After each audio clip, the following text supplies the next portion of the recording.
Paul Williams. Our title this evening reflects modern anxieties about the level of religious involvement in the political spheres of life. The term radical is being increasingly used by secular authorities to describe those of a religious persuasion who dare to desire a link between their theological beliefs and an epistemological basis for governing human societies. The debate today is not literally whether God himself should be de-radicalised, rather it's about how far religion is and should be involved in man's social life. The question of whether God, whether you believe in him or not, should be de-radicalised is a moot point, considering that it is the human perception of how far God should penetrate the affairs of man. This question forms the basis of contemporary discourse that activist secularism and political theism seek to influence. In essence, today's debate focuses on the key question: should society keep religion separate from the state? This event is hosted, as I said, by the Muslim Debate Initiative, or MDI, which is an intellectual, political and theological initiative formed by experienced Muslim researchers, debaters and speakers aimed at encouraging inter-community debate, discussion and dialogue. MDI believes that only through frank and open discussion and debate can a deeper understanding be gained, relations between different communities be improved, and hopefully the breaking down of prejudice and false conceptions.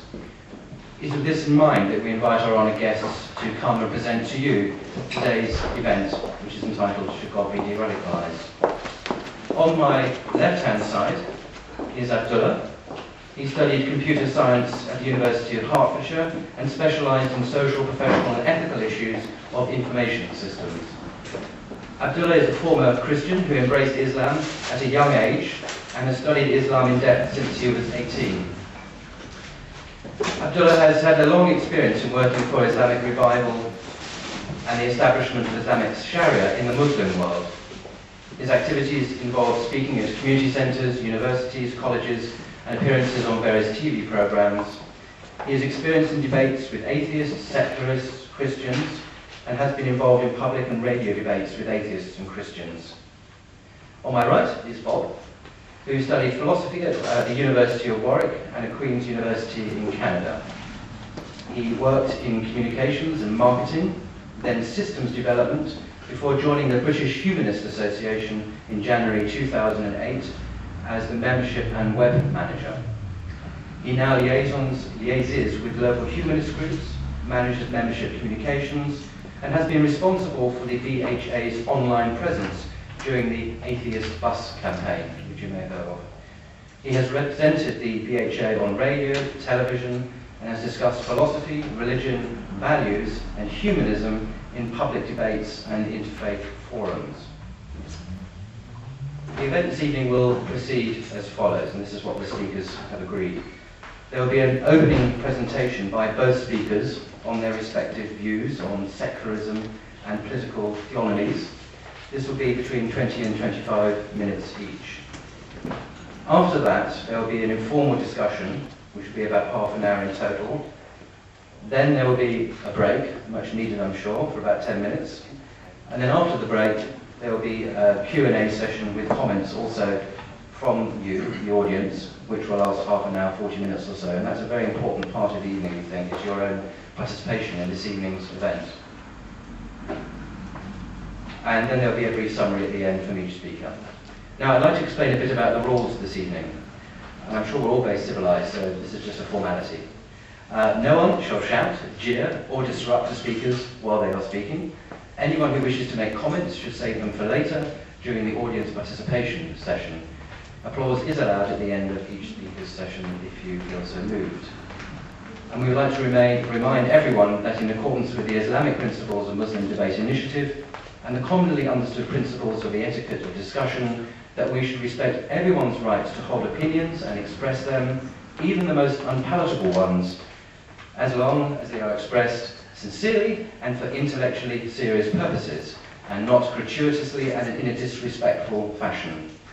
We hope you enjoy this evening and gain a deeper insight into the ideological, theist, secularist dialogue and debate. And now, without any further ado, I'd like to present the first speaker, who is Bob. Hello. I think it's interesting what you just said there about the sort of rules of debate, that essentially we've evolved and come upon as society has got better at talking to each other. I think that the nature of debate is adversarial. Certainly this kind of formal debate, we're pitching ideas against one another, and I think that there's a tendency to think of it in terms of someone winning and someone losing, rather than as an attempt at understanding, or even as an attempt at getting at the truth. I think we have to accept that there are implicit consequences of our positions that the other is obviously not going to like very much. They are mutually exclusive viewpoints, perhaps, and we'll find out where they are and where they're not. So it's naturally going to follow, perhaps from Abdullah's point of view, or from someone's point of view, that as a non-believer in God, I lack some faculty for detecting the divine. As someone who's unable to see himself as living in a divine world, then from that perspective, implicitly, it seems that I've obviously failed in some sense. And I'm not saying you would say that or put it in that way. It just seems to me a natural and implicit consequence of your position, if that's what it is. And likewise, as a non-believer, I'm obviously not going to believe in the divinity of the Quran or the Hadith. I'm not going to, there are aspects, there are going to be religious beliefs that I think are dumb. I mean, I think we should admit that and just say that. There's obviously a very tight mutual exclusivity between a lot of what we would think.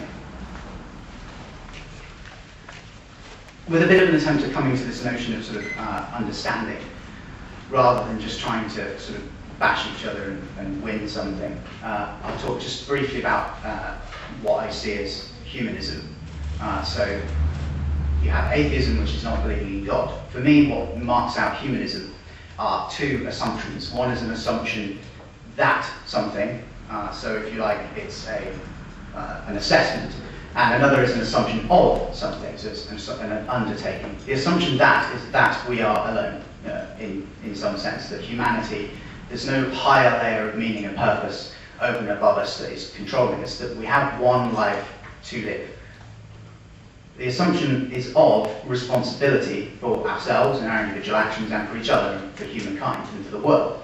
So we have these two assumptions: the assumption that we're alone and we have one life to live, the assumption of responsibility. Now obviously, you could have the first and not have the second. There's nothing to force somebody to elect to be responsible for themselves and for each other. And very often people will say, without God, how do you get to that responsibility? God surely is the thing that to which we are responsible in one sense, from which we inherit our notion of moral responsibility. And the humanist position is kind of saying, well, actually, I don't think that is the kind of thing that responsibility is. Responsibility is something that can be inherited, but it's also something that you can elect to choose yourself. We say, I'm going to take responsibility. And that, in a very sort of broad nutshell, I think, captures something of humanism, that we choose to take responsibility for ourselves. We're not commanded to do so. There aren't things set down that we're challenged to, must submit to. So we've got this question of should God be de-radicalised? Obviously there's lots of different kinds of radicalisation. At the British Humanist Association we work quite closely sometimes with Ecclesia, who are a Christian think tank. They are anti-clerical, they're outside of the church, they're very liberal Christians, if you like. They're radical in one sense. Certainly a lot of the rest of the church will regard them, as very radical for being outside of it. Obviously, in one extreme, extremism, kind of terrorist jihad, that's going to be pretty radical as well. Another kind of radicalism is more the radicalism of someone who's just passionate and committed to their religion. I think often when an atheist is sort of saying, you know what, I don't believe in that, and I don't believe in that, because if you're religious, this is the source of your morality in some sense. It feels like you're being attacked for that, perhaps. That someone is getting away at the foundations of your morality. And I think I want to be very clear that that's not a kind of radicalism that I would want to attack in and of itself. The idea that someone is committed to a search for the truth, committed to answer philosophical questions, committed to being moral in some sense. I mean, we might disagree about what that means, but that radical commitment to not so much to particular beliefs, but to the attitude of wanting certain discourse to play out, that's not a radicalism that I would want to attack in itself. I think the radicalism that's been alluded to, and that I don't want to put any words in Abdullah's mouth, but that he may come to you later, is this, as was said, this kind of politicalized religious radicalism, where we're talking about religion and religious belief, not just as an aspect of your individual, social and personal life, but in some sense as being predominant in the political sphere. So what's the opposite of that? If we talk about secularism, keeping away religion from certain aspects of politics? Well, when I talk about a secular state, I definitely don't mean an atheist state. I'm not talking about a state where the Home Office, in some obscure way that I can't even imagine, is atheistic, or the immigration services are atheist. That's not what I mean by a secular state. Also, what I mean by a secular state is not a secular society as such. I don't mean that everybody is secular or atheist and that that's somehow going to be enforced. That's not a secular state either. The secular state is about a certain neutrality on questions of both religion and belief more generally. I think it might be helpful to bring in a sort of distinction between what's sometimes called French secularism and Indian secularism. And it's a pretty rough model, but the idea is that perhaps that the Indian secularism, the model is supposed to work such that everyone is free within the society to be religious. The state itself is not discriminating against any particular brand of religion. In France, you have that harder line that sort of says, no, there are definitely areas of government from which religion is prohibited. So, for example, you have talk in France, well, I talk with the banning the burqa has come up again, and certainly in schools already, in public schools, a much harder line on religious uniforms that we don't have here. I think that Britain is kind of halfway in between in a lot of ways. So what do we mean by neutrality of the state at the institutional level? I think people usually make a distinction between public and private values. So the secularist, the person who's in favour of the secular state says, you know what, there's the public stuff and there's the private stuff. And you can keep religion in the private space, and it may well enter the public space, but you can't have any privileges in the public space. So the public space then becomes governed by a sort of minimal set of shared values, and those may include tolerance, willingness to accept differences, allowing others to hold and follow their own beliefs and ideals. I think there'd be a lot of minimal political values in any secular state like this: equal citizenship, liberal democratic rights such as freedom of speech and assembly, the right to vote and stand for office, principles of social justice such as equality of opportunity. So if we've got that minimal notion of a secular state, the secular core of these principles and values, well, how minimal actually is that? I mean, the first problem that someone who's suspicious of secularism may have is that this is highly contentious already. Perhaps respect for diversity and democratic rights and social justice for some radical religionists would be liberal values already that are already in conflict with some of their own religious principles. So I'm going to kind of sort of combat that problem of contentiousness with four general arguments. None of these arguments are intended to be exhaustive. They're definitely not going to convince everyone. I do not think that there is a knockdown argument for secularism. I don't really think there's a knockdown argument for anything that is going to convince everyone all the time. But there are four arguments that I think will push people towards it. We live in a plural society, and we all have to live and work together. So the first argument against this problem of the contentiousness of the minimal values is the argument from fairness. Given the diversity of religious and non-religious beliefs, no group should be receiving a privileged domination over all of the others. This is where philosophers start talking about social contract theory, to really bond in that minimal set of values that allow us to discourse and evolve and share ideas together. John Rawls in the Theory of Justice, talking about social contract theory, introduces this concept of the veil of ignorance. What kind of state, if you were behind a veil of ignorance, perhaps in some sort of magical pre-birth state, and you're going to be dropped into one society or another from behind this veil of ignorance, you don't know yet what religion you're going to be in. You have no idea. You've never heard of religion. You haven't. If you think that a particular religion can be deduced a priori out of nothing, you haven't had time to do that. You really don't know what religion you're going to be.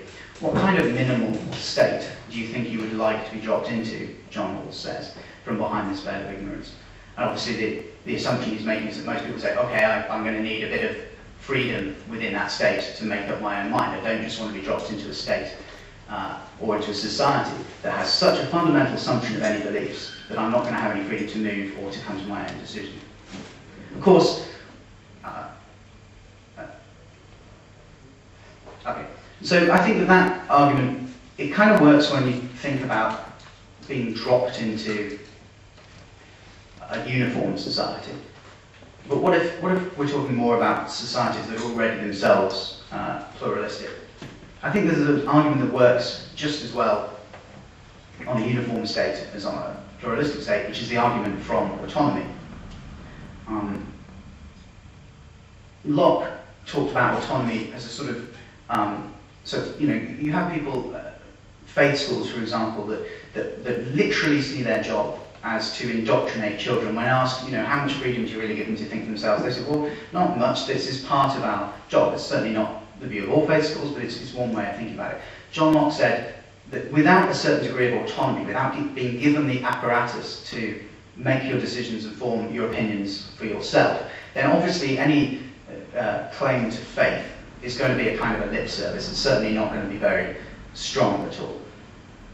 You need that autonomy if you value faith, if you value that faithful commitment, that submission, whatever it is. Then obviously it needs to come from an autonomous place.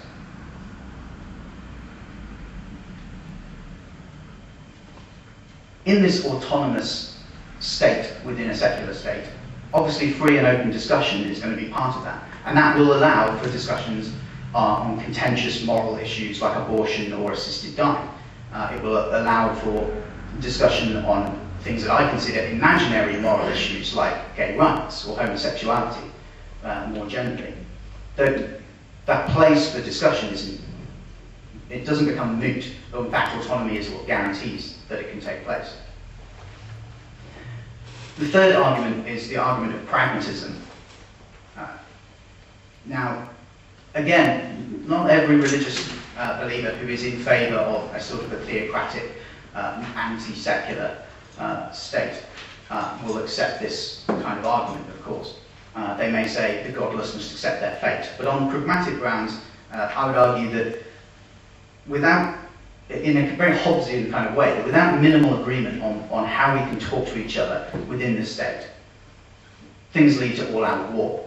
I mean, we can see that secular constitutions, the notion of what really sort of cemented secularism in Europe was after the Catholic and Protestant wars in the 17th century, a huge, long, bloody period. You started to see secularism come in as an antidote to provide that framework on which discussions could go back and forth without everyone killing everyone else as king. Obviously, there are lots more examples currently in the world of the same kind of intimacy conflicts between denominations or between different religions, for which having that shared ground, that shared middle space for Hobbes would be an antidote.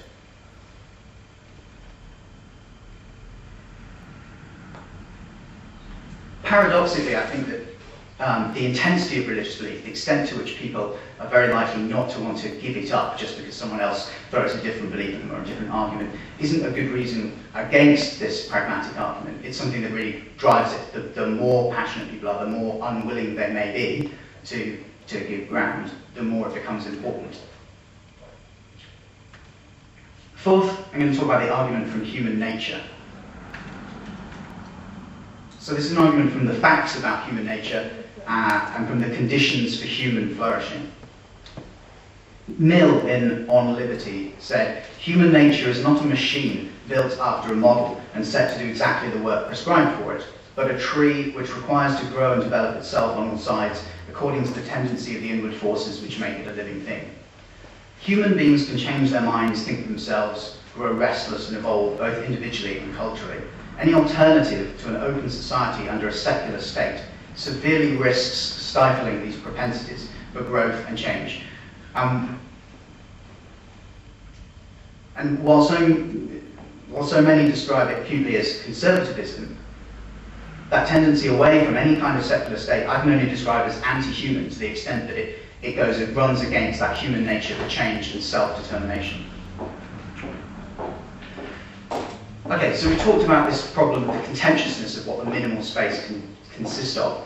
I'd also like to talk about the problem of the minimalism of what those things are. So not just about their content, these principles that underlie a secular state, but their actual contents and the fact that maybe there's not enough of it. So another argument against the secularists would be, look, I don't want a sort of vague mishmash of secular principles as the state. There needs to be much more in the way of positive value that we can all get behind. Now, I think that this actually exists. I mean, I wouldn't necessarily say it's part of the state itself, but I don't deny that there are greater positive shared human values that actually pretty much most people one way or another converge upon. So we all value in different ways intimate relationships, the pursuit of art and beauty, knowledge and self-knowledge, the value of the natural world, meaningful work and creative accomplishments. These are things that definitely get hashed out in different ways, have different rules for how we engage with them, but things that we all tend to value. It's that private-public distinction that I'm sort of airing out there. So I'm saying, we do have in the private world a much greater set of shared values, but in the public space we still should keep this minimum set of secular principles. That may sound too divisive, right? Okay. There's too many different things there in that separation. But the secular state doesn't preclude the idea that your private values and hopes and dreams and whatever are also forming your activity in the public space. Your reason for engaging in civic debate or in the political space can very much be motivated by the private values. Just separating them out and saying this is the secular state doesn't preclude that. I think that if you reject the argument from fairness for a secular state, then you need a homogeneous society complete with some kind of underclass status for anyone who's outside of the particular state religion. If you reject the argument from autonomy, you have a society of indoctrinated people, or people with little choice but to pay lip service to a belief. A society where free thought and criticism are quelled in the religious and political spheres is a society frozen in those spheres, a society of moral inertia, of vast political corruption, always required to maintain a bastion against open dialogue on fundamental principles. If you reject the pragmatic argument, you'll have states in international warfare, bloody internecine wars between religions. On pragmatic grounds experienced from history, it's simply impossible for me to take seriously the idea that anyone has ever possessed a perfect set of rules of interpersonal behaviour, and that if you were in charge, if your version of Sharia or any other system were in place, then the state would fall into an ideal sort of utopian line. Someone somewhere has already tried more or less what your version of a non-secular theocratic state would look like, whatever your version is. And I don't see any happy, productive, idyllic, 1,000-year-old religious states out there. If you reject the argument from human nature, I think you're bound to fail. Again, we don't have a magic recipe for prescribing exactly how human beings can be treated and channeled, for how human beings will definitely get along with each other. We, the people, are simply not amenable to this perfect once and for all vision of an unchanging polis in accordance with your theocratic principles and beliefs, again, whatever they are. I think I'll stop there. Okay. Thank you very much.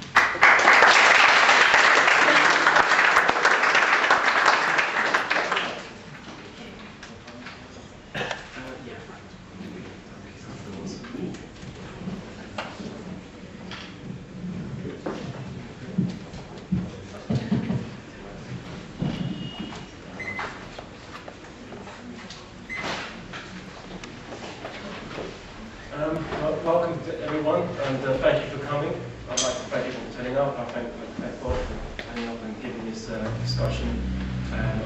good hearing and a good kind of debate and discourse between us.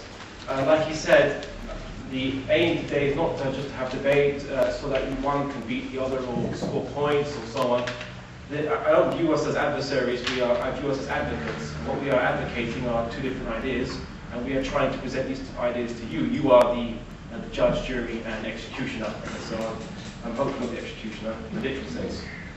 So in that way, we're just basically presenting two ideas, and I think I'd like to, there's many points I'd like to address in Bob's talk, but because obviously this is just a presentation, we'll save it for the very interesting discussion after this.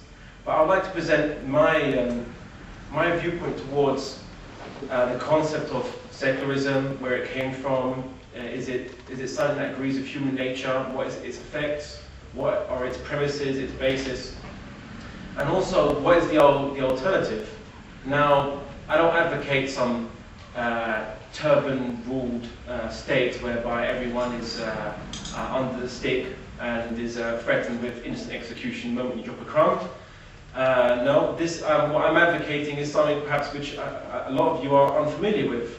And it was a very revolutionary concept which 1,400 years ago, and it created a lot of progress and development, a lot of which the scientists, the Western world, the Enlightenment thinkers, stood on the shoulders of the thinkers of this civilization to produce the Enlightenment itself. So without which there would be no Enlightenment, it is argued. Now basically, the basis of secularism.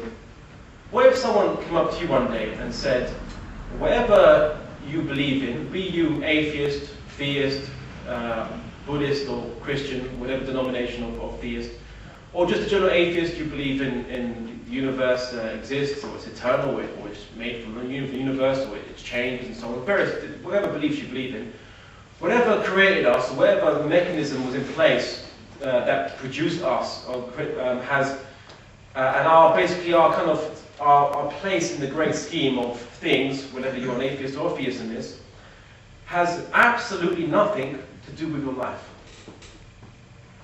Now, if someone told you this, that all this, or where you came from, or what created you, whether it be evolution, dialectical materialism, if you're a communist, or a god or whatever, if someone said to you, yeah, all that has absolutely nothing to do with the way you live. And you said, well, what, do I live in a different universe or something, or a different dimension, where I was caused, or what I'm part of is completely detached from where I am existing? Say, no, we exist in the very milieu of existence, of the cosmos, or so on. So whatever was the cause of us, or is the process by which we were produced, is still ongoing. It's still there. We are still existing, and we are part of this, and so on. And as I said, whether you're an atheist or a theist, you can all agree. And it would make no sense to say you make a detachment. And this is why people say that maybe secularism versus, let's say, a political theist debate is like an atheist versus theist debate. I say, no. If I was a communist, I would still be here debating or discussing or arguing with my friend. I would say that the universe is evolving. We are all different evolved pieces of matter, and our purpose is to head into the future, further evolving, and we have to integrate that idea into our human affairs, into an organized human society by that principle. And I'd be a complete atheist. Because at least with the communists, they attach their belief of what created them, or the big cosmic picture, to their life's affairs. That makes more sense. I mean, I could debate that. I don't believe that personally, but at least it's logically coherent. But to say there's now a disconnect between that doesn't make rational sense. And that is a problem, that we need to compartmentalize our mind in order to be a secular. So we can go out and live our life, and then, but we keep religion for a certain place, or we keep our belief in atheism to a certain place. We don't basically implement it. It's like some people used to call communists atheist extremists, or atheist radicals, because they believe that atheism is the truth, and mankind should be ordered according to that reality. Now, so much is the connection between what you believe in about the cosmos, where it came from, and how you live your life, that it was said by the Russian philosopher Mikhail Bakunin, the first revolt is against the supreme tyranny of theology, or the phantom of God, As long as we have a master in heaven, we will be slaves on earth. So he obviously is an atheist. He believes that we have to get rid of God, because if God exists, then we are under his commands. And if he does not exist, then that's the only time we can ever say we are free. Although, I wonder if you find the irony what would happen after he died in Russia, where his country went to in terms of ideologically. Now, in terms of the other problem with secularism, and this is perhaps an old hat to many secularists who've heard this, the morals and virtues are essentially arbitrary and relative. Now that's just a statement I'll put out there. And I say it's arbitrary and relative because there is no epistemological basis for why you should make certain value, certain moral, a value or a moral. It's just there. The Prime Minister says it, that settles it, we believe it, we implement it, that's it. There is no reason. Now, there are various arguments put forward, such as, well, it's morals are in our biology, are in our DNA, and so on. But the problem is, if morals are in our DNA, then this makes us no different to animals. Animals also have DNA, and they're also creatures like us. So, but for them, whatever gets them to survive, to procreate, and so on, is the most successful strategy. So likewise, we should adopt the same very logical strategy, which is to survive and procreate, even at the expense of others. Not that we would go out of our way to do it, but if ever someone gets in our way in terms of for our social advancement, we should basically deal with them because they're in the way of our social advancement. You see, this makes more logical sense. Again, Michael Ruse, a philosopher from the University of Guelph, says, the position of the modern evolutionist is that humans have an awareness of morality, because such an awareness is of biological worth. Morality is a biological adaptation no less than our hands and feet and teeth. And he continues, I appreciate that when someone says, love thy neighbor as thyself, they think they are referring above and beyond themselves. Nevertheless, such references are truly without foundation. Morality is just an aid to survival and reproduction. Any deeper meaning is illusory. Now, this guy is not a theist, but he's talking about evolution, and he's saying that our genes are part of our, morals are part of our genes. The other aspect where morals could come from is just society itself. As in, we were born to society, and society told us from a young age what is good, what is bad. Your parents hit you when you did something bad, or you hurt your sister, and they rewarded you when you did something nice. And then that kind of becomes ingrained in us. Now, most of us here have learned morality by this way, whether you're atheist or theist. But the problem is, over time, us being thinking creatures, when we get older, we question why something is wrong. Why is it wrong? For example, why is it wrong to steal? If the person is rich and I'm poor, why not? What's wrong with that? Maybe I need a bit of fortune in my life.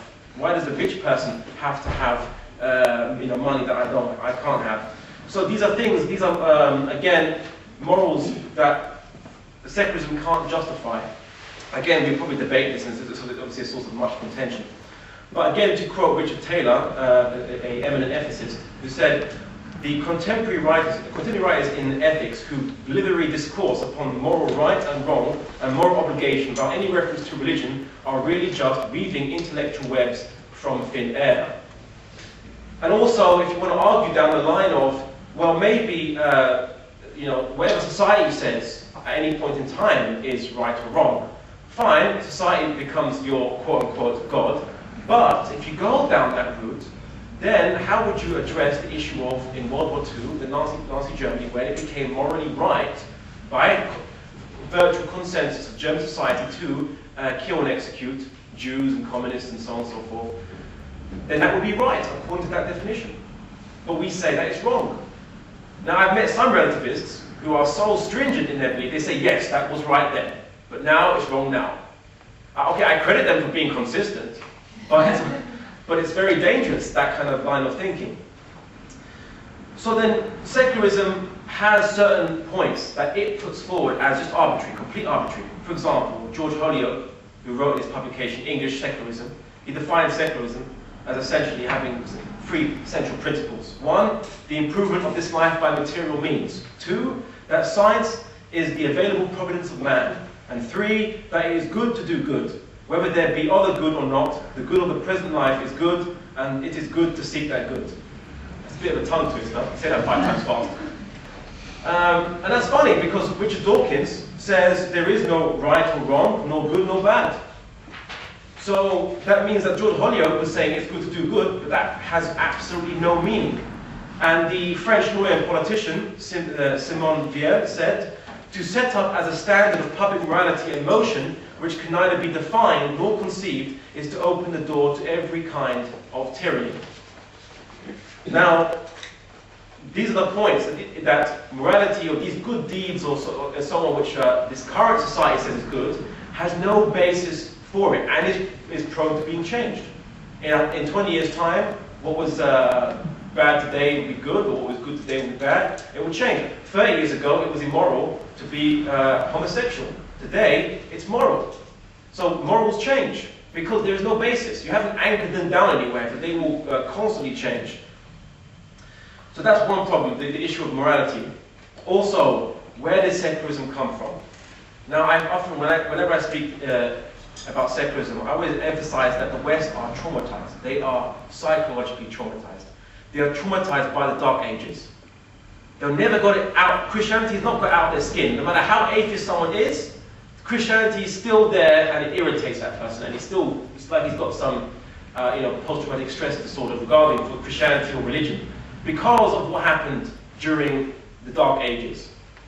And based on this, the Europeans thought, why are we so backward? Ironically, they saw this advanced civilization in Spain, which shall remain nameless at this point in time. Advanced civilization in Spain, why are we so backward and they're so advanced? Why is that? And they read their books, oh wow, this science and inquisitiveness and criticism, critical thinking, wow, why is it that we can't do this? Whatever they did, they would get punished or accused of being heretics or heresy and so on. So they determined that the reason why they're backward or why they are culturally stagnating is because religion is dominating over them, i.e. the church. The church is basically having political power over them. So they thought, we'll get rid of that, and we will base our belief on natural law, and then we will progress. Yes, religion is the problem. That is the problem. But the real problem is that across the Mediterranean, it was quite the opposite. The pagan Arabs, before the coming of a particular religion that will not be named at this point in time, they were quite secular. They were very much worldly. They were mercantile. Some were nomadic, some were sea dwellers, urbanized and sedentary, and they were mercantile culture. And religion was kept on the side, whereby you do your business. When you want a successful business transaction, you go to the appropriate god, give some small donation to that god, and then hope it goes well, and then go back to your business. And that was it, really. It was a virtually secular society. And what did one particular person, who again will not be named at this point in time, do, is he talked about that God exists, and that God has a purpose for mankind. And that all these other small gods, or the gods of tribalism, or the gods of your inherited culture, which has no basis behind it, just superstitions, these are false idols. And the real God, the real absolute reality, is the ultimate cause for everything that exists. And this ultimate cause created us within this scheme of things, and we have a purpose upon which to proceed. And the moment that the Arabs learned this, their whole civilization changed. Suddenly, they became advanced in technology, science, development. They became master critical thinkers. There seemed to be no limit to what they could achieve. They achieved certain architectural feats, which have only just been surpassed in the modern day, including what they call nanotechnology in terms of sword making, for example, which again I'm not going to go into. That's a technical discussion. But nanotechnology, obviously they weren't manipulating atoms, but they developed structures as small as nanotubes in terms of in their metallurgy. So they didn't believe the Earth was flat. They were measuring they were predicting sunspot activity, while Europe was still debating whether women had souls. And that is so we didn't have any problem with religion. In fact, religion was the cause of our progress. And it wasn't just a homogeneous society. We also had different religions. In fact, we started out having different religions living amongst us, and we negotiated a way whereby they can be accepted for what they believe, have what they believe, and be recognized in the public sphere, and given a place in the public sphere by a method of negotiation, which is something which the writer, William E. Connolly, a political philosopher and so on, in his book Why I'm Not Secularist, also discusses what we should do for today's world is have a process by which we mutually negotiate with each other based on recognizing who we are, our identities. Now, there are a number of points which, again, I'm going to bring up during the discussion, which is the issue of fairness, open society, cohesiveness, and the ontological concepts of secularism. And I'll discuss all these points. Again, some I think everything he's already mentioned. But the historical basis for secularism is based on an assumption due to a very limited bad experience. It's equivalent of me, basically, for example, or any one of us, let's say you've had a bad relationship. Let's say you're a guy or a girl, you've had a bad relationship. And you say, oh, damn it, that my partner was really bad, that's it. I'm never going to have anyone of the opposite sex ever again, they're too much trouble. What would you advise this person? You say, that's just one bad experience. You're just the wrong man or the wrong girl. Yeah, mate, find the right man or the right girl, then it will work.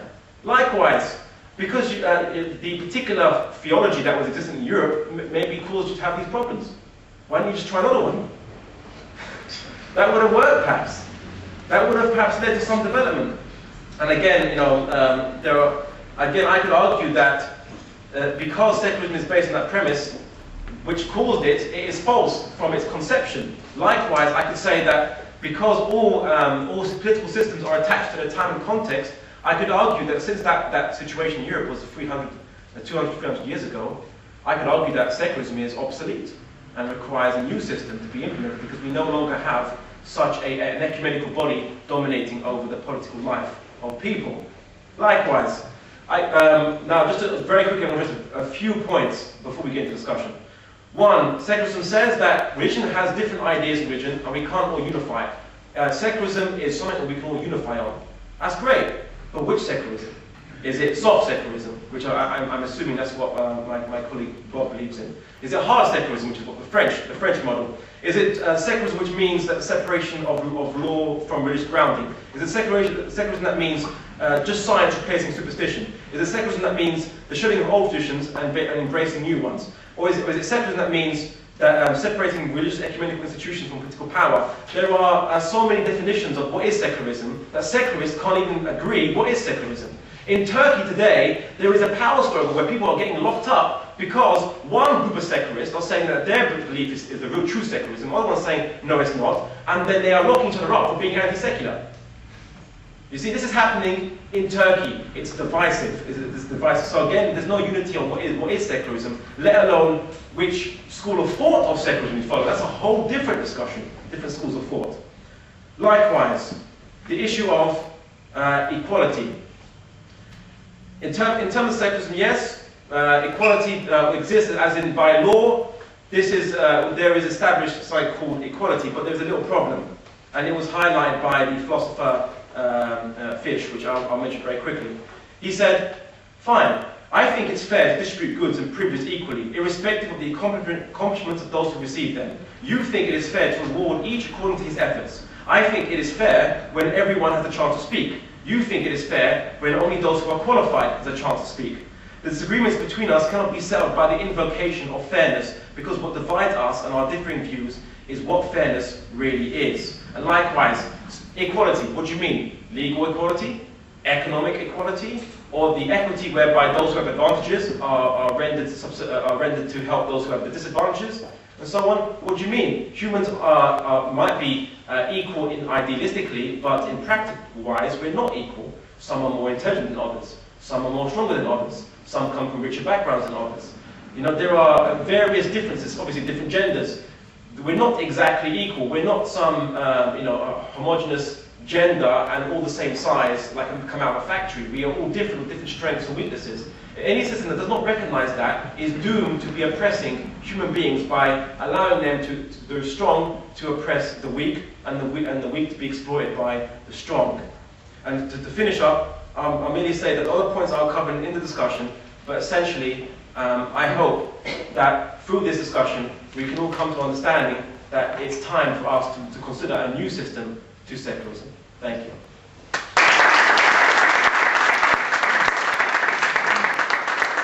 Thank you, Abdullah. Right, we now come to that stage of the evening, which is called the informal discussion, which will be approximately 30 minutes long, and after that there will be a break. So I will now invite two speakers to have this informal discussion, and I've been asked to moderate to ensure balance, but I'm sure they'll be perfect gentlemen, so it's probably necessary.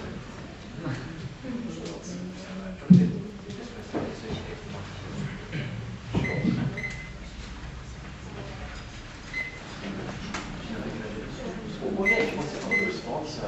We can get the ball rolling.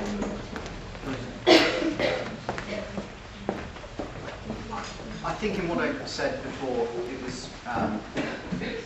was quite clear that this notion that philosophical beliefs should have absolutely nothing to do with your life was not in the version of secularism that I'm talking about. I spoke about how the private motivations, including religious motivations, should, of course, inform upwards into sort of political and civic actions. It's not a secularism that is supposed to be bleeding us dry of our pluralism. On the contrary, it is a secularism that is enabling us autonomously to express our pluralism. It's not a secularism that believes that we are all equal in the sense of being functionally identical in every capacity at all. I mean, that's obviously not what we mean by a civic equality. It's about an equality of citizenship. So I don't in my life compartmentalize the way that I think about a sort of broadly civic action or political action away from my humanism. So if I go with blood or donate time or money to a cause, I do sort of think about it in those terms. I mean, I'm not saying that everyone should or needs to. I think most people are actually very capable of understanding concepts like justice and the redistribution of wealth without having to go to some deep philosophical well. For me, I have these humanist motivations. I don't feel like an anti-secularist for having those, and nor should someone who's religious. So I'm not in favour of this compartmentalism that you were sort of suggesting. Sure, but would you not agree that if you believe, I guess what Rawls refers to, John Rawls, who's a political liberalist philosopher, political perfectionists, those people who essentially they connect their philosophical beliefs about existence, or their ontological beliefs, or and so on, and they connect that to their political opinions and beliefs, and so on. They let it colour their opinions towards human affairs and society. That would you not argue that this is who Rawls actually criticises? And because you mentioned Rawls, I don't know if you follow him, but surely you have to leave your philosophical beliefs at the door when entering into the public space and just agreeing on some arbitrary set of values upon which we can all play the same game, so to speak. Okay, I don't think that they're arbitrary. I think that the reason I went through these sort of arguments for what the minimal values, in a very broad sense. I mean, obviously, they weren't cashed out in sort of definite legal terms, but this very broad set that just allow this interchange of free ideas, the kind of rules we adopt to have a debate like this. I don't think that they are arbitrary. And no, I don't think that you have to leave your philosophy behind at the door. In a sense, the secular space is a theatre on which you're coming in to play particular roles, based on the beliefs that you have. Sure. I mean, again, I was reading this book published by the British Humanist Association called The Case of Secularism, A Neutral State in Open Society. I recommend you'll get it. It's an interesting book. But in it says that you are allowed to participate in the public sphere, and you're allowed to make a case for a particular interest, but the case has to be made according to, I guess, what I would say kind of a materialist-benefit approach, as in how it benefits the society, how it benefits the individuals involved, as opposed to bringing your own theology and saying, well, my God says this, and this is my case. For example, I'm against gay adoption. If a person was to say this, I'm against gay adoption, and I'm against it because my God says it's not allowed. Let's say that the Catholics in a recent situation. Now, the book, obviously the organisation, maybe you disagree perhaps, but it says that you can bring your contention, but you have to frame it as a kind of general contention which is not linked to any particular, again, philosophy or religion, just a well, I don't think it will be hygienic, or I don't think it will be psychologically beneficial, or I don't think, you know, it has to be framed like this. Would you not agree then that this is forcing people to, in a way, cover up their philosophy and put a different space on it just to get their interests or to advocate their interests in the society? I do disagree that that is what the case for secularism, the book that you have there, says. I mean, certainly it talks about how if you are bringing your beliefs, if you're bringing your position into the open secular theatre, then you can, by all means, make a case in religious terms. But if you make a case, an example I can think of from the book about abortion, and you make that case in terms of the sacred divinity of the soul, well, obviously, because that is certainly not a sort of shared principle. I mean, most people would disagree, even if they agreed that there is a sacred, you know, divinity of the soul, would actually disagree about what on earth that means. I mean, to me, it's fairly meaningless, and I think that although it may have distinct meanings for different people who do listen to it, it's not a very accessible empirical way of getting to the nub of a particular issue. So I think that yeah, there is an expectation that that the secular minimal state it's not forcing people to speak in non-religious terms or ways devoid of that. But of course, if I make a case based on an assumption that you don't share, well, of course we're going to disagree immediately. I mean, it's really about trying to boil things down to assumptions that we do share, rather than just block. I mean, in both directions, rather than in just blocking off public debate altogether and saying no, you can't bring those religious principles in here in my house. Sure. So, to see if I understood, essentially, you are allowed to mention the reason why you have your grievances, but no one will basically take it seriously because it's secular society. Not that they won't take it seriously, but I mean, if I start talking from an assumption that you disagree with, then presumably we'd have to sort of go, okay, well let's try and find some different assumptions to get to the same conclusion. I mean, the example you gave of the adoption agencies, I think, is a really good case. So equality legislation was going through, and the Catholic adoption agencies, which actually amount to a relatively small proportion of adoption agencies in the country, but have, for historical reasons, dealt with more extreme cases, so they were reasonably important. They said if we don't get what we want out of equalities legislation, if we're not allowed to continue, despite the fact that we receive public money, to discriminate against gay people, then we will close. And a lot of them have closed as a result of failing in this request for an exemption. A few of them have changed and become secular, so they are no longer the St Mary's Adoption Agency or whatever they've changed. Now, I don't see that as a case of them, they made a case on religious grounds, they made a case on grounds of conscience. And what happened is that the state said, actually, we've kind of put this legislation together now. And they listened to the exemptions. I mean, boy, did they listen. There was a huge Catholic lobby trying to be exempt from equalities legislation. I mean, in a way, I mean, to me, that's itself kind of interesting. You know, we as a secular, broadly secular society are trying to deliver an equality legislation purely about protecting people's rights so that they can engage with civic society in institutions paid for by public money. And a church says, oh, we don't want to be a part of that equality. We don't want to be a part of that progressive movement towards everybody having the same rights. So yes, they ended up losing the argument. Effectively, I think there's one Catholic adoption agency which is still sort of clinging on, saying we are discriminating against gay applicants and that it's sort of unresolved, although the situation may have changed. I do not think this is a case of a secularism bludgeoning away religion. In any other sphere, when we talk about rights coming into conflict, I think most people understand very well that the right for me to swing my fist stops at the end of your nose. We know that whatever rights we have, whether it's movement or an expression of a religious principle or belief, that it stops at the point when it comes up against someone else, when it now takes something away from somebody else. It's like the first thing that people think about and learn about when they come to think about rights. But it seems like in the case of religion, we have this blind spot of like, well, hang on a minute, I must be allowed to discriminate, to prevent people from engaging actively in the civic arena because it's an expression of my religion. So I think it's a really odd approach to society, frankly, to think that someone can take public money paid for by everyone and run an adoption agency, with one of the rules being that not everyone in society can actually take part in it. Sure. Again, 2 points. One, what if they were run by the church's own funds, and so on, the law would still apply to them? And number 2 is that these people are individuals, and in a way, I've always thought secularism kind of idolizes the individual, but the individual must basically compromise for society, for society's sake, which is quite ironic considering that it's a society based on individualism.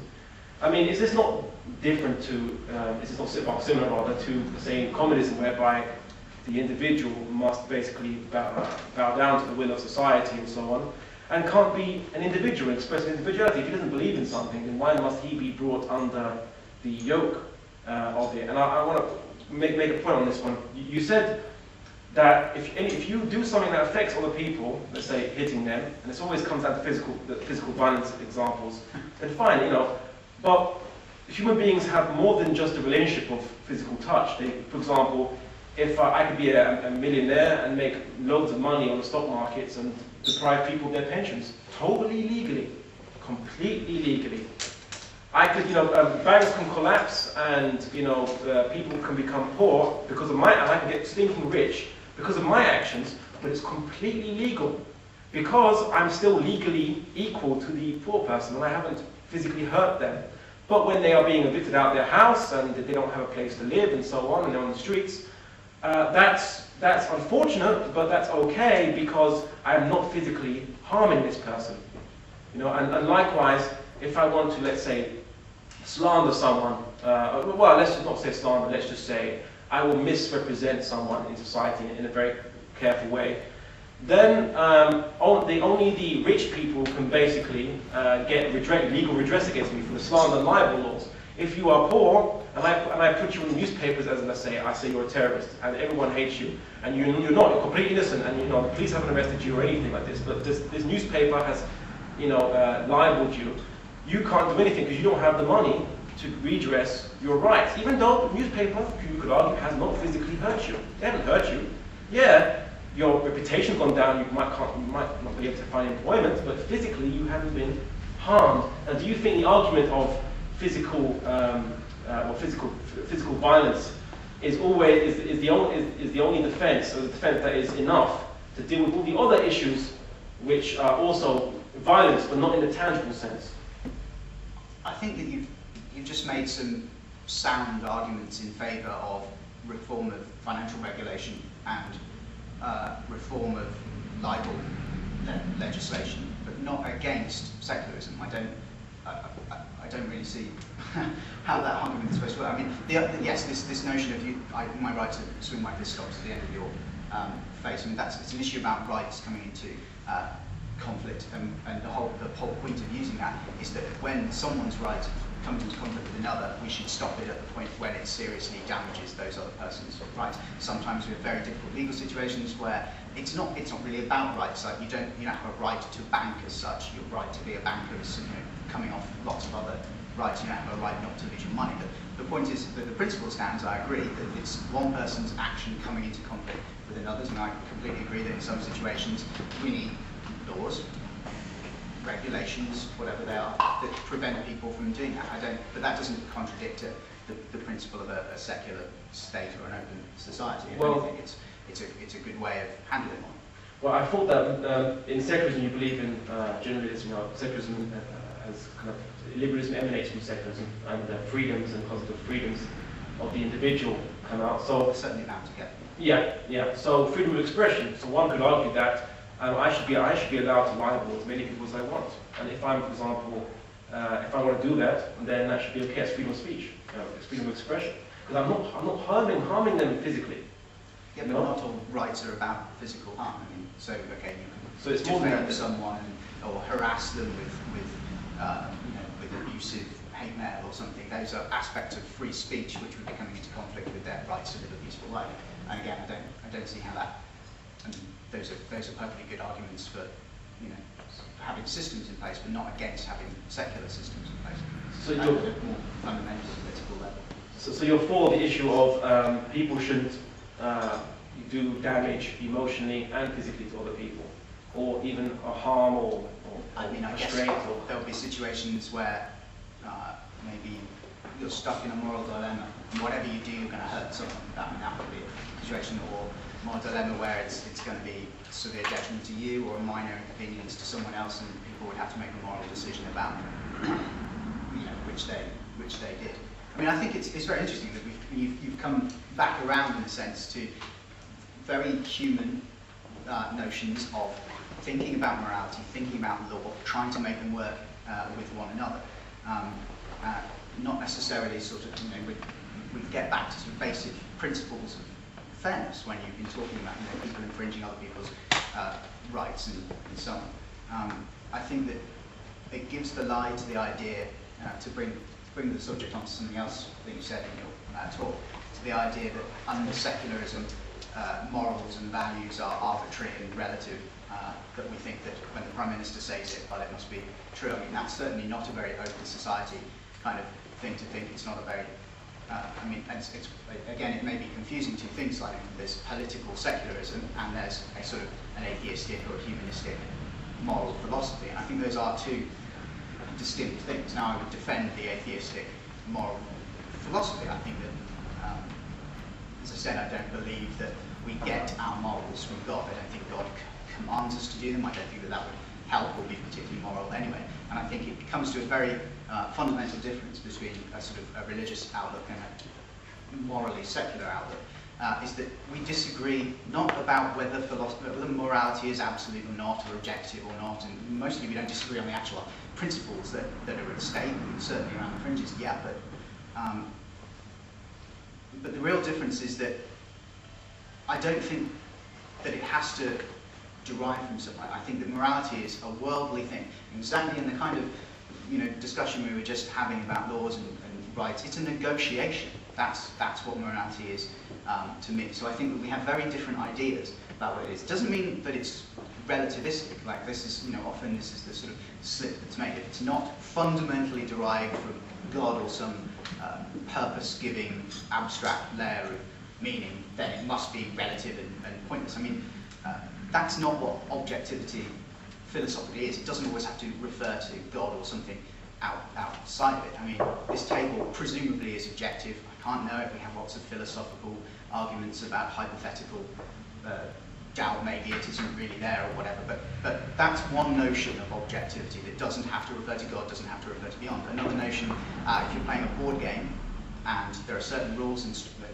strategies in place, then I could be playing against someone, and you could see, or rather, someone could have lost the game before anyone notices that they're there. So it's not a subjective thing. It's not about what's in their heads. There's no particular idea of it. The objective fact that someone can't possibly win the game anymore can be true purely on the basis of the sort of nomology of the game and its rules before anyone notices it. That's another kind of objectivity. I think that morality is much more like that. I mean, this idea that atheists cannot have an objective morality is wrong. It's just that we have a very different concept of it. We conjecture protocols of behaviour, we conjecture values to hold, and we evolve and see how they work, we negotiate with them. I mean, I actually think it's not just philosophically, if you hear it, it's a much better description of what blatantly goes on in the moral sphere. That is clearly what we do. Sure, but the table doesn't tell you what's a good way or a bad way to employ, what purpose is a good way. Should you use it to cook your food on it? Should you use it to, I don't know, have a debate on it? It's just there. It's an object. It can be used for different things. The different things you want to do have values that you give to them. But where do these values come from? Now, obviously, if you're hungry, then obviously you might use it to cook if there's no kitchen around, for example. That's a bad example. But why someone should be, let's say, altruistic, selfless, as opposed to someone being selfish or individualistic. And again, secularism is all about the individual. Its philosophical basis is the individual. There's no rhyme or reason. In a way, you could say religion is counterintuitive. It says that you're going to get no benefit from this, but forgive someone or give your enemy something. Help your enemy. That's completely counterintuitive. Any person, or any man of logic would say, that's silly. You know, why are you going to help your enemy for? He hates you, and you're strengthening him, and he wants to do bad things against you. For example, it's counterintuitive. Yet people do it because they have a belief in the metaphysical, and that's why they do it. Whereas a person who is more physical, shall we say, will say that it's irrational to help your enemy, it's irrational to forgive someone who you have good reason to dislike. If you separate the physics... I don't say that. Sure, but I'm just talking about the logical consistency here. If you separate metaphysics, if you take out away the metaphysics, what you're left with is the physics. And the only good and bad in physics is what is possible and what is impossible. That's the only good and bad. So that's why, I guess I didn't want to turn it into one of those, atheist-theist debates, because that is what's always been debate, is our morals delusion. But and I don't want to debate that much because I wanted to talk about the political philosophy. But when I brought up these issues regarding how in this society, why you see these contradictions, are because these are contradictions. It's not like, well, we're debating on a human level now, and I'm bringing up mutual values. No, all I'm showing you is that the contradiction within the society regarding reconciling two rights, two mutually rights. The right to freedom of speech and the right to, I guess, not be harmed or emotionally or physically. But I would say that according to all the books of political philosophy that I've read, there's hardly much mention of emotional harm or emotional hurt. It's always physical harm. As long as you're not physically harmed, then all is well and good. And we trust that you'll all be rational, moral adults to do the right thing. We trust this. It's always a trust that as long as human beings aren't being oppressed, they will naturally do the right thing, which again is the Enlightenment, the basis of the Enlightenment, which again is the opposite from Christianity, which says that all human beings are prone to sin. So the Enlightenment is reactionary against Christianity. Whereas, why not someone say that human beings are just basically neutral? We can do bad, we can do quote-unquote good. We are essentially a tabula rasa in that sense, and it depends as to which where our interests lie, the system that we live in, and the choices we make, whether we are a good or a bad person, not necessarily the fact that we live under a free society or an oppressive society that controls whether we are good and bad. I just want to finish with one last point. The thing about the sign that is taken for granted, which again I wanted to bring up and put the discussion progress it further, is that, well, see, religion, there's different religions, so how can we reconcile the different religions? And we want, we can't all agree, so let's have secularism as the default. Who says it's the default? Why not communism the default? Or should we say ideological theism, which in my case I would say it's Islam. But why not say that's the default? It's a comprehensive way of life and it caters for different other religions. I think precisely, okay, we'll leave that sort of moral philosophy stuff behind. But in that distinction that you made, that's precisely why secularism should be this sort of default assumption. Obviously, you have to argue to it, so it's not default in the sense that it's obvious, but in the sense that it is a minimal set of rules for engaging in the public space, as opposed to a comprehensive system of life. I don't really think it makes sense to talk about, the one approach to a sort of radical political notion of Islam is to say that it's just one approach and not words into anyone's mouth, is to say that there's a derivation from the Quran of particular rules for society. This forms a comprehensive system that we can put into operation to sort of effectively define the whole of society, that we cannot make laws ourselves because we're people and we need God to make the laws. Those can be put in place. That creates not just a minimal space, but a comprehensive prefixed set of laws that can't really be changed or modified. They're already there. Now, I think, obviously, for all the reasons I mentioned before, I think that this is going to completely fly in the face of human nature, of our autonomy, that in practice, even if you say there is space in that society for an open secularism, that in practice, that we've clearly seen that doesn't happen when people try and instantiate theocratic states at all. You talked about there being so many different secularisms. I think there are a few different modalities of secularism, certainly, but there are a lot more different interpretations of each religion, and you can't. We talk about sort of Sharia law as if, or certainly this particular type of radical political Islamism talks about sort of the Sharia law. We could put it in place. We could have a really good Islamic state. We haven't done it, but no one else has done it before. The fact that there's been them in Afghanistan, Bahrain, and Brunei, and Iran, and Mauritius, and Oman, and Pakistan, and Yemen, and Saudi Arabia. The fact that we did try it, it has been tried, and you never quite have, no one's quite happy to say, oh yeah, no, I agree, that is the Muslim state that I would have built based on Sharia laws. But there is obviously a multitudinous plethora of interpretations within sects, within Islam, just as there is within other religions, trying to pick one and saying this is not only coherent in and of itself, but allows us to establish a sufficiently coherent set of civic laws to live by, I think isn't just sort of philosophically a problem, but it's already been demonstrably, historically shown not to work. 5 minutes, Okay. Well, it's very interesting, because you said there are different schools of thought. There are lots of different schools of thought within Islam and so on, are very diverse, and there's a plurality of schools and so on. And I guess I would argue that actually supports the argument, because Islam historically has managed to support plurality of thought amongst itself. We didn't have any inquisition to say, well, you are heretics, you are not heretics. We didn't have a formed church or mosque and so on. So in a way, all that shows is with us, with Islam rather, is that we had a wonderful history of accommodating difference of opinion. Just like in the secular system, you have different types of secularists. There are hundreds of different denominations, sub-denominations. You can have egalitarianists, those who believe in equality for the law, those who believe in equal opportunity, which is slightly different to what you might think it means. Equality of outcome, or the equality of condition, which is socialists like. Gender equality, racial equality, and social equality, which means the equal access to the things of the earth and equal responsibility, which again is not necessarily what you might think it means. Social equality. There are, like, I think, at least 7 different types of equality, schools of thought on equality alone, let alone the concepts of justice, let alone the other concepts of, I mean, the concept of modernist, postmodernist, you have, anarchists, you have libertarians, you have, libertarians, classical liberals, conservatives, you have some different parties. That the political system is composed of just different parties all vying with each other for power. So having a plurality of opinion has never been a problem for any system, ever.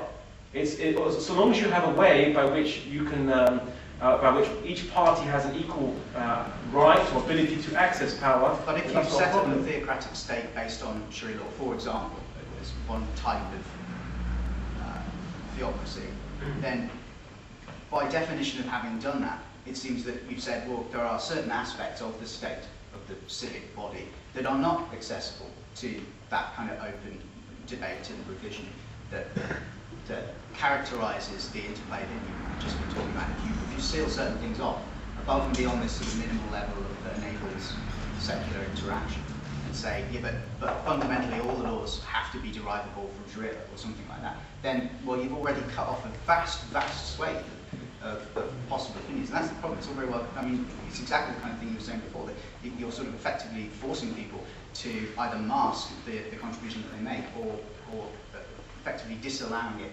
off the bat, because if it's not compatible with this, it's not compatible with the state, and the state is constitutionally obliged to reject someone who says, well, you know what, maybe we should have equality for homosexuals. What happens then to that argument under laws based on Sharia? Is that something that you could make as an argument in perfectly secular open terms that don't rely on some intangible notion like a soul, something that we can all share, and well, would it be able to change? No, you know what? No, I totally agree. But that was my point. That secularism, to be a secularist, or to implement secularism, you have to adopt a particular political system by which no other political systems which are adequate to it can exist simultaneously. And their basis will be rejected by that system. And that's fine. As long as secularists are open about this, then that's fine.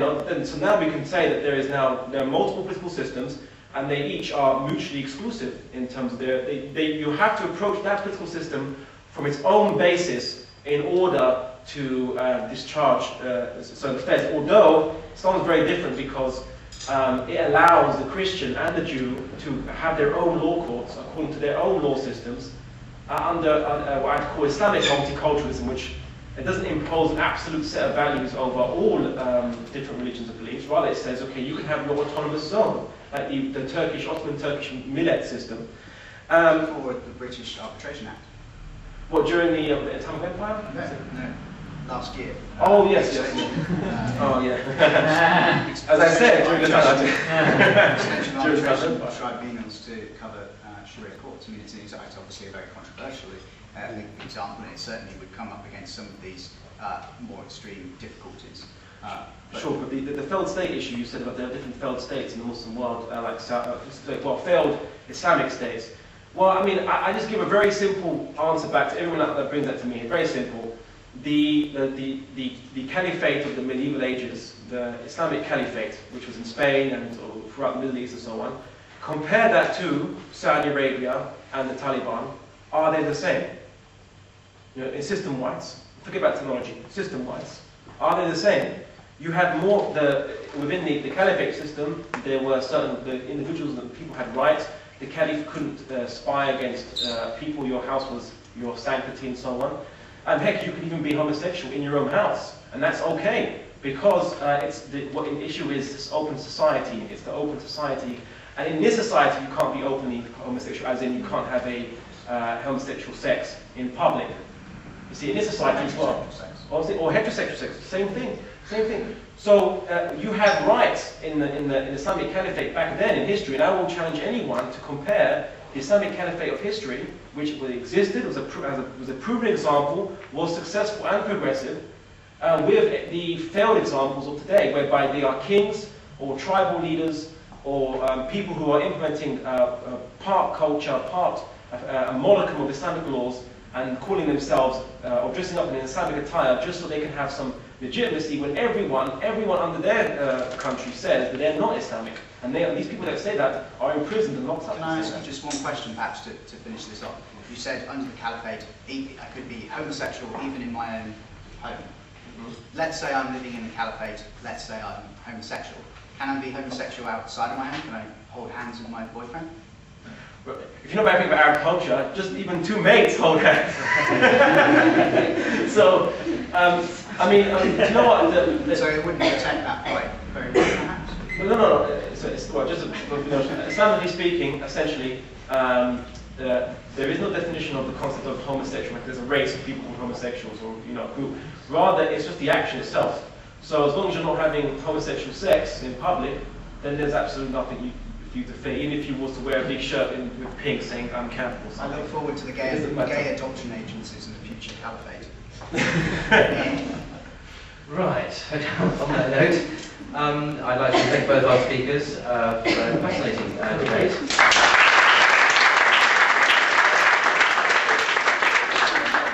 We now have a 10-minute break.